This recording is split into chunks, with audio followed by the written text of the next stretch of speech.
Yo, what up guys? We're here breaking down my beat and I'm gonna show you how I mix this down. Let's get right into it. Alright, first off, we got the beat.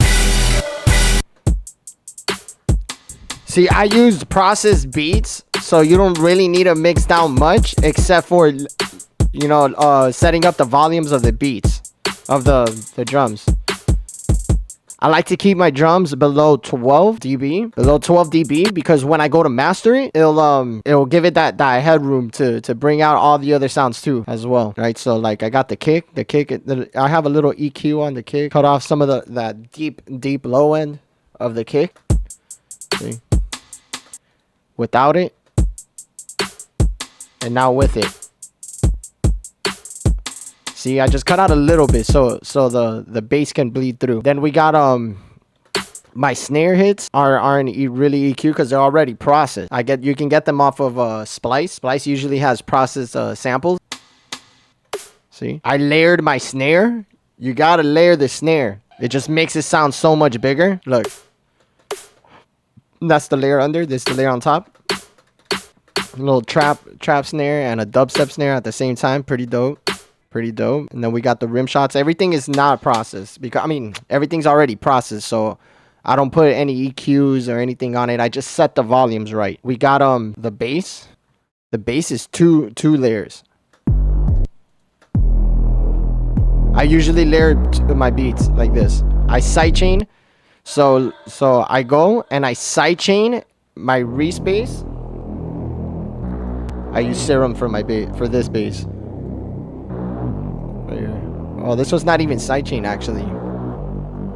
I just cut the low end out of this layer because then I layered the low end with the sub kick. See? And then remember when I cut out the sub from the kick, that's so the sub kick can bleed through like this. It's all three together.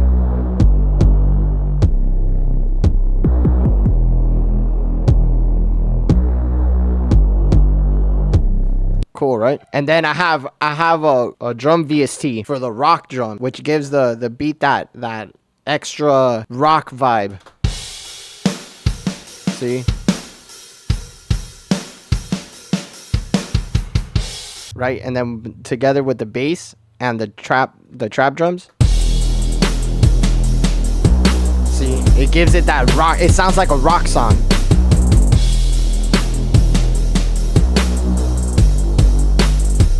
Right. On the drum VST, I don't really do much on it because it already sounds good. I just make sure that my drums are the loudest thing in the track, and then it's below 12 dB. As you can see, my track is below 12 dB. If you look at the master, let's take off the mastering chain. See, it fluctuates a little bit above, but that's because I have a lot of stuff layered on top of each other.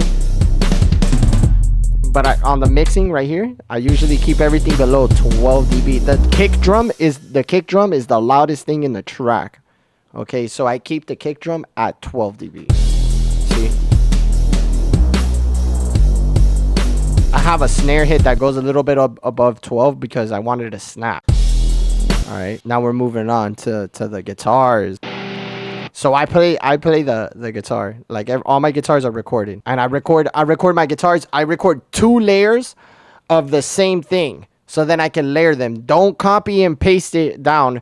You gotta record 2 layers. Okay, you have to record 2 layers, and then you pan one left and then one right, and you'll get this full effect. Let me see. See? Because one's left, the other one's right. You have to layer them like that. You have to record it twice so you can layer them. Usually samples, if you're using a sample, the sample comes already processed and layered. But since I record my own guitars, I record 2 layers of the same riff. See? And then you pan it left and right. Because look, without it, it would sound like this. It's too plain, you know? So then I layer it, and it sounds full.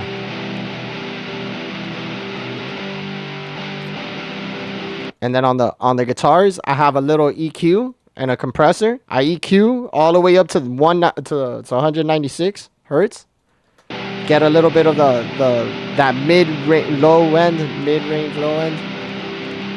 out. Look, here's without it. I mean, no, that's the compressor. Here's without it. You hear how it has that low end?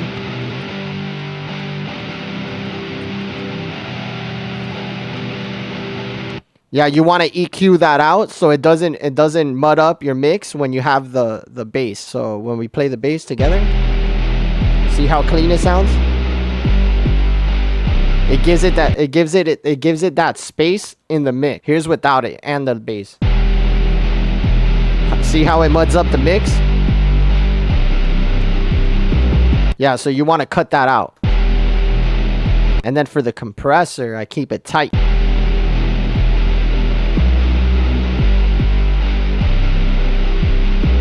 Fast release. Yeah, so you want to keep it tight. Then we have the lead.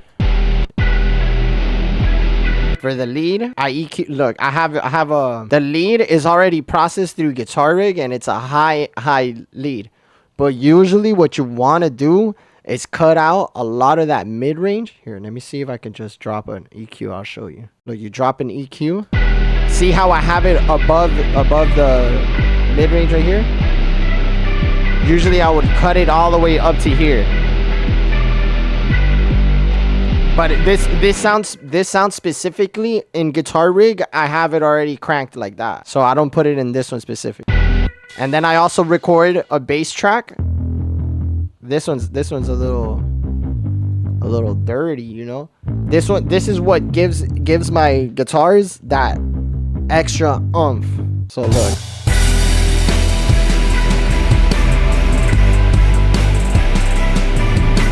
Let's listen to the guitars.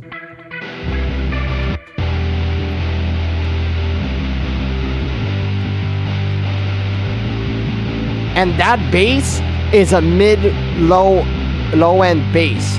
It doesn't have sub. It doesn't have any sub frequencies, all right? That bass, that guitar bass doesn't have any sub frequencies because you don't want it mudding up the mix with the 808, and you want to make those 808s knock. See?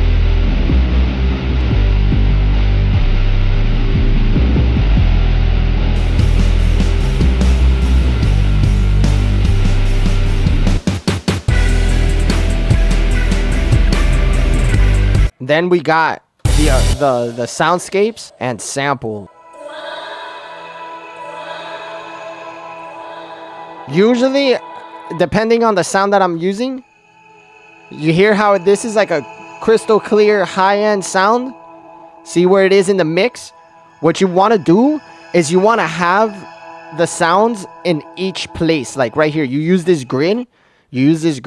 And then you make sure that your 808 is like down here, and then right here you'll keep your Reese bass, you know, your mid-range bass, whatever you're using as a mid-range bass, and then my other bass is right here in this gap where it begins with the kick, the guitar bass. It begins right here, and then right here I would have the guitars, and then I have the high end of the guitars. So you kind of use the graph. You divide it into sections. Check this sample out.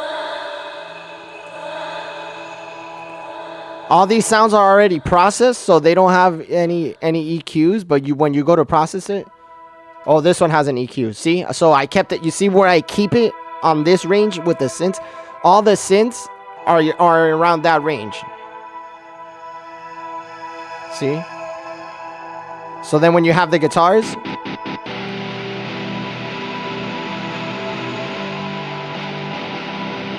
see how the guitars kind of fill in the blank?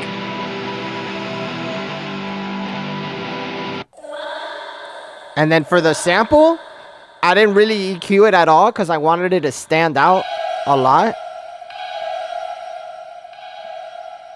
Also, it's already like processed and everything. So, and then the crash. Again, if you have splice, a lot of the splice samples are already processed. So you don't really got to go and EQ and mix it down. You just slap it onto your beat and it's good to go. You just set the volumes. You got to set the volumes. That's another thing. You got to keep your volumes below 12 dB. Check this out. So the guitars, I keep it at like 24. See, between 24 and 12. because you always want the kick to be the loudest on 12, and the guitar is right under, along with all the bass riff and anything that's a guitar instrument. I keep it in that range. And then for the last part, we got the sweep up. Again, another processed sample. We keep it nice and sweet, chilling. All right, now for the mastering. So let me loop a sec. For the mastering, I use Ozone 9. On Ozone 9, you got this thing called Master Assistant. This is gonna analyze your track and set up a basic master for what type of song you have. So since you have everything below 12 dB, it's gonna be able to hear out all the songs and it's gonna kind of bring out all the instrument into one place where you can bump it. So what you do is you click the button and then you click play.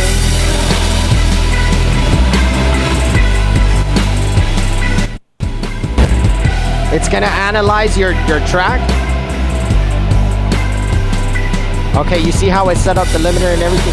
You see how I set up the limiter for you and all that stuff? Now you're gonna want to go to equalizer, and you see where it's doing all these edits. That's where you want to go back into the track and move it around a little bit so the low end can come up.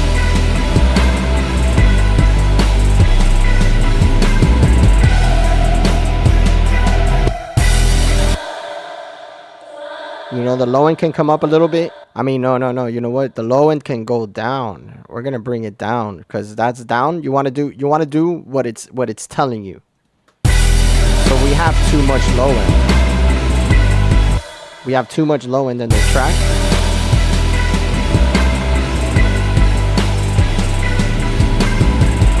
So you're gonna want to tweak it, and then you can run the assistant again.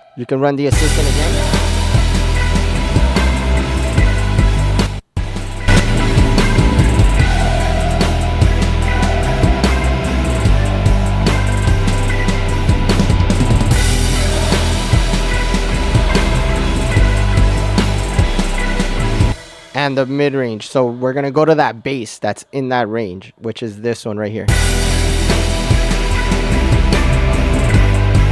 We're gonna bring that up.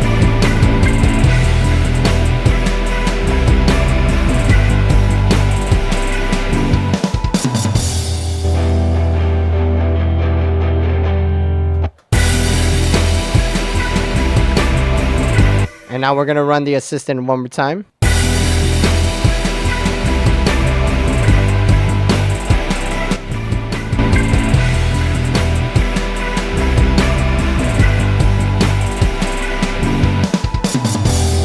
So we're getting there. We're gonna go to that bass. So you saw how that bass was being tucked in the thing. See, so here it is. We're gonna lower that a little bit. Because when you go over here, you see how it's being cut out. It's telling us that it's too loud. So we're gonna lower that in the EQ. And then we're gonna run the assistant again. So I wanna just double check.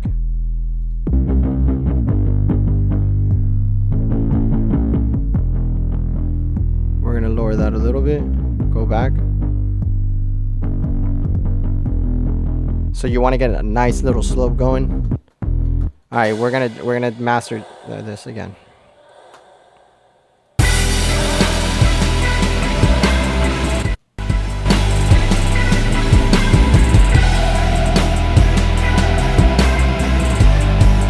Bam, now we got a good setup going on for the track. And there you go. So Ozone, if you guys don't have Ozone 9, that's something that you should get because it comes with the mastering assistant and you're able to gauge where your mix is at by using the mastering assistant, and then it'll help you edit the beat. Crucial. Key, you gotta go get it. If you guys enjoyed this video, make sure to hit that subscribe button, say goodnight, and roses in the chat.